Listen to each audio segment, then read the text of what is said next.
అందరికీ నమస్కారం. ఈరోజు ఒక సంచలనమైన తీర్పు వచ్చింది. ఏంటి అంటే అత్యాచార కేసుల్లో కూడా రాజీ పడ్డానికి హైకోర్టు అనుమతి ఇచ్చింది అని. ఏ సందర్భంగా అంటే అత్యాచారం కేసు అనేటువంటిది ఒక అతనిపై ఫైల్ చేసింది.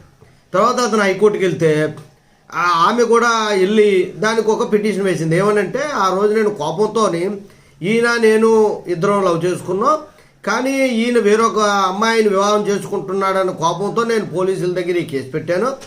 వాళ్ళు ఆ కేసు కట్టేశారు. కట్టేసిన తర్వాత ఇబ్బందులు వచ్చాయి, మేమిద్దరం రాజీ పడ్డాం, ఎవరి జీవితాలను వాళ్ళని కలుపుతాము అని చెప్పేసి ఈవిడ ఒక పిటిషన్ పెడితే కోర్టు ఏం చేసిందంటే అనుమతి ఇచ్చింది. అందులో తప్పే ఉంది అనుకుంటున్నారు కదా. కానీ కొన్ని సామాజికమైనటువంటి కేసులు కొన్ని అలా వేరువేరుగా ఉంటాయి. అంటే హాస్టైల్ కేసులని, అలాగే కాంపౌండబుల్ కేసులని ఇలా ఉంటాయి. అంటే డీప్కి వెళ్తే కాగ్నైజబుల్, నాన్ కాగ్నైజబుల్ అవన్నీ మీరు కన్ఫ్యూజ్ అవుతారని చెప్తున్నాను.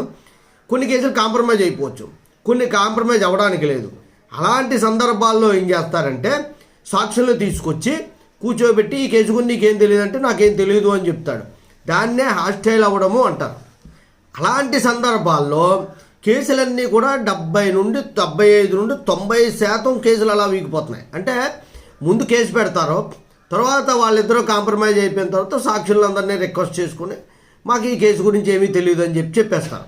ఆ అమ్మాయిని కూడా నీకు ఏం జరిగింది ఏంటి అంటే ఏం జరిగిందో నాకు తెలియదు అని అమ్మాయి చెప్తారు. దాన్నే హాస్టైల్ అవ్వడం అంటారు. మన ఛానల్లో ఫుల్ వీడియో పెట్టాను, మీరు ఏం చేస్తారంటే అప్పుడు హైకోర్టు ఏం చేసింది అంటే ఎలాగా వీళ్ళిద్దరూ కూడా కాంప్రమైజ్ అయిపోయారు కాబట్టి ఈ కేసుని తొలగిస్తున్నామని తొలగించింది.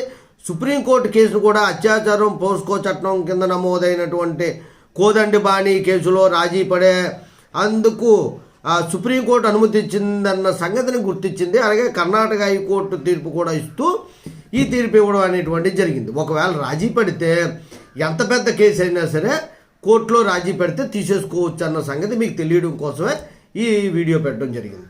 జై హింద్, భారత్ మాతా కీ జై.